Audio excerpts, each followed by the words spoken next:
नमस्कार, मैं हूं डॉक्टर कुमार शर्मा। इस समय मैं हूं नागेश्वर नाथ मंदिर गुजरात में। नागेश्वर नाथ मंदिर के कैंपस के अंदर आप मेरे पीछे देवों के देव महादेव नागेश्वर जी की आप मूर्ति देख सकते हैं। ये लोग आप देखिए, ये है और मेरे साथ मेरे पिताजी भी हैं। थोड़ा सा बिजी है नहीं, ये आप देख सकते हैं, ये है नागेश्वर नाथ। बाबू जी आप देखिए, ये मैं दिखा दे रहा हूँ अंदर की सीने। अभी इनकी कहानी जो है, इतिहास को मैं बता रहा हूँ। ये समय भीड़ चूँकि ज़्यादा है आज, और जब मैं 12 साल पहले आया था तो यहाँ भीड़ बहुत कम थी। तब मैं अंदर भी गया था पूजा पाठ करने के लिए, लेकिन चूँकि यहाँ पर इसमें समय की लिमिटेशन होके है, इसलिए लेकिन फिर भी मैं आप सभी लोगों को 12 ज्योतिर्लिंगों में से एक नागेश्वर जी के बारे में मैं आपको कहानी बताऊंगा। आप भी दर्शन कर लीजिए।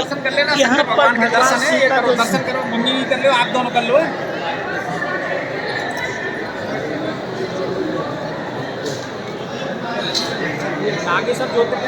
ये नागिन के रूप में है भगवान शिव, और माँ पार्वती का नागिन के रूप में, इसीलिए नागेश्वर, नागों के ईश्वर अर्थात महादेव।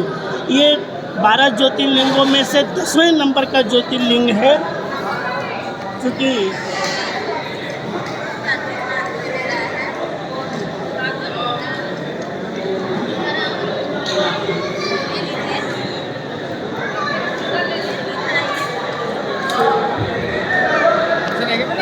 ये मैं दिखा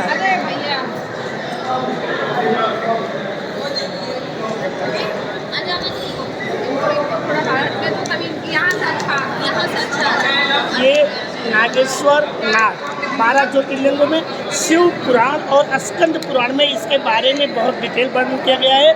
शिव पुराण की जो है रुद्र संहिता में ये कहा गया है कि माँ पार्वती और भोले शिव ये नागिन के रूप में प्रकट हुए थे, और इस तरह 12 ज्योतिर्लिंगों में से ये 10वें नंबर का ज्योतिर्लिंग, जिसे नागेश्वर नागेश्वर में नागों के ईश्वर। मेरे बगल में आप देखिए, थोड़ा जमीन से नीचे। अब चूँकि भगवान शिव की मूर्ति हो तो शिवलिंग के साथ साथ जो है पशुपत, ये नंदी बैल की मूर्ति है। अब देखिए ये नंदी, क्योंकि कैंपस में भीड़ है तो ये प्राचीन काल में दारुका वन के नाम से जाना जाता था। इसका प्राचीन नाम जो है वो दारुका वन के नाम से जाना जाता था। कहा जाता है कि सुप्रिय नामक एक वैश्य जो भगवान शिव की पूजा करता था, आराधना, या कहिए कि शिव के प्रति वो अपने को समर्पित कर दिया था। ये चीज़ दारुका नामक राक्षस को पसंद नहीं था कि कोई उसके इस क्षेत्र में शिव जी की आराधना करे, शिव जी की पूजा करे। तो उसने सुप्रिय और उनके जो साथी थे उन सबको जो है उसने कारागार में डाल दिया।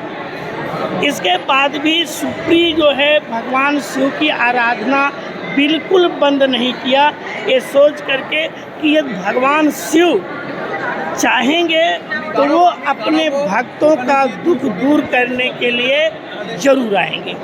लेकिन दारुक राक्षस को ये था घमंड कि यहाँ कोई उसके मर्जी के खिलाफ नहीं आ सकता। उसने जितना हो सका सुप्रिय को जो है परेशान करने की कोशिश की। अंत में भगवान शिव स्वयं प्रकट हुए और अपने जो है उन्होंने सुप्रिय को पशुपत अस्त्र दिया, जिससे जो है दारुक का वध किया गया। बाद में ये दारुक वन जो है, इसी का नाम पूरे एरिया जो दारुका वन कहा जाता था, आज की तारीख में इसे नागेश्वर नाम से जाना जाता। नागेश्वर ज्योतिर्लिंग जो 12 ज्योतिर्लिंगों में से ये 10वें नंबर पे आता है। ये द्वारिका से 20 किलोमीटर दूर है, और इसके बारे में कहा जाता है कि जिसकी कुंडली में सर्प दोष हो, काल सर्प हो, वो दर्शन करने से उनकी कुंडली के सर्प दोष जो है वो खत्म हो जाते हैं। सर्प दोष हो या काल चक्र हो, एक तरह से ये मुक्ति धाम कहा जाता है। अगर किसी की कुंडली में सर्प दोष लिखा है या सर्पों से, तो माँ पार्वती जो नागिन के रूप में और भोले बाबा जो महादेव शिवनाथ जो भी हैं वो उनके दर्शन थे। तो 12 ज्योतिर्लिंगों में से 10वां ज्योतिर्लिंग गुजरात में 2 ज्योतिर्लिंग है। एक पहला ज्योतिर्लिंग जो है जो सोमनाथ है और दूसरा जो है नागेश्वरनाथ। नागेश्वर मतलब नागों के ईश्वर अर्थात भोलेनाथ। भोलेनाथ महादेव महादेव पशुपतिनाथ, उनके बहुत सारे नाम जो हैं दिए गए हैं। तो शिव पुराण और स्कंद पुराण में इस स्थान का पूरी तरह से जो है उल्लेख मिलता है। क्योंकि जब मैं इसके पहले 12 साल पहले आया था मैं अपनी फैमिली के साथ, तब कैंपस में इतनी भीड़ भी नहीं होती थी अगर बगल पहले। अब तो कैंपस में दुकानें भी देखने को मिल रही, पहले नहीं होती थी। और मैं आपको दिखा रहा हूँ स्क्रीन पर भी जो है वो दिखाया जा रहा है, आपको मैं स्क्रीन पर देखिएगा। ये पूरी तरह से, चूँकि पिताजी मेरे साथ में हैं, भीड़ तो होगी ही, क्योंकि पूरे देश के लोग जो है यहाँ आते हैं। इसके बगल में भी कैंपस से थोड़ा बाहर, मंदिर से बाहर निकलते हैं, ये भी है। जब मैं पहली बार आया था तो भीड़ बहुत ना के बराबर थी। मैं पहली बार 2004 में 21 साल पहले पहली बार आया था, तो उस समय गिन के 5-6 लोग ही रहे होंगे। फिर 12 साल पहले जब 2013 में भी मैं अपनी फैमिली के साथ आया, तो उस समय जो है अभी अंदर, चूँकि मैं इसमें भीड़ ज़्यादा है, मैं अंदर उतना नहीं जा सकता हूँ जहाँ पर लोग दर्शन कर रहे हैं। आपको मैं स्क्रीन पे देखता हूँ कि जो लोग अंदर जा कर के पूजा करना चाहते हैं, क्योंकि परंपरागत वेशभूषा लोगों को जो है धोती में आना पड़ता है, जो हमारी सनातन की जो है वस्त्र प्रधान है, उसके अनुसार जो है हम लोग आते हैं। तो इस तरह से आप स्क्रीन पर देख सकते हैं कि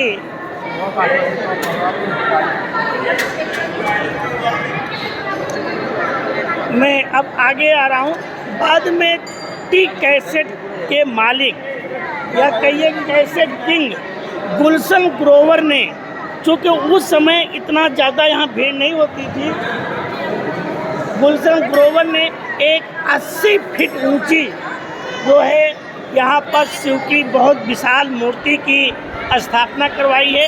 क्योंकि अब तो भीड़ ज़्यादा होने लगी है, पहले तो यहाँ पर भीड़ जब होती नहीं थी तो लोग जो है आते थे। मुझे याद है पहली बार जब मैं आया था तो ये भीड़ जो है ना के बराबर थी। अभी मैं ये मूर्ति भी दिखा रहा हूँ। ये 80 फीट ऊंची जो है भगवान शिव की जो है मूर्ति, ये टी सीरीज के मालिक कैसेट किंग, जिनकी जो है कैसेट माफियाओं ने मुंबई में जब वो एक मंदिर में पूजा करने जा रहे थे, उनको जो है गोलियों से मार दिया गया, गोलियों से भून दिया गया। दाऊद इब्राहिम गैंग के लोगों का हाथ था ऐसा माना जाता है।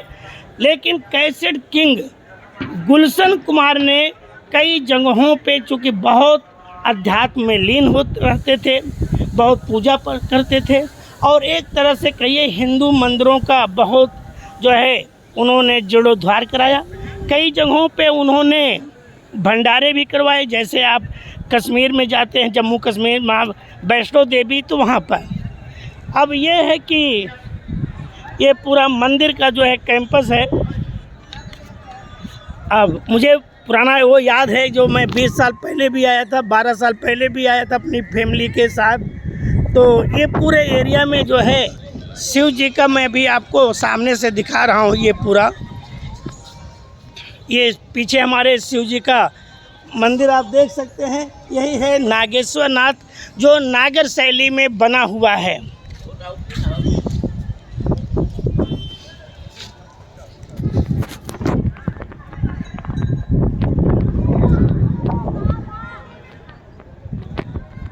मैं अभी सामने से ले चल रहा हूँ।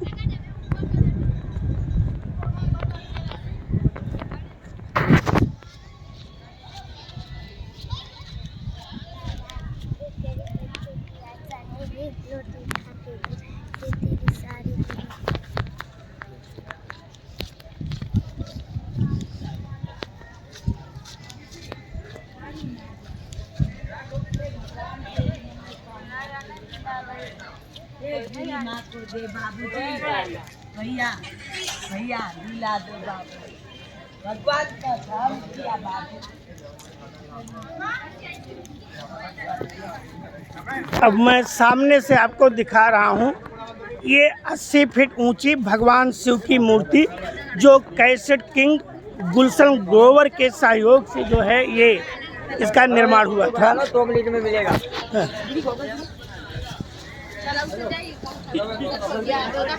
कैमरा में लिया है।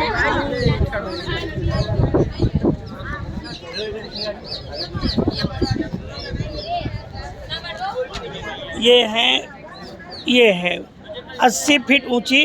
अब आपको मैं एंगल थोड़ा चेंज कर सकता हूँ। ये 80 फीट ऊंची जो है मूर्ति है, ये भोलेनाथ जो बाद में गुलशन कुमार के द्वारा इस मूर्ति की जो है स्थापना करवाई गई थी। आप ये देख सकते हैं।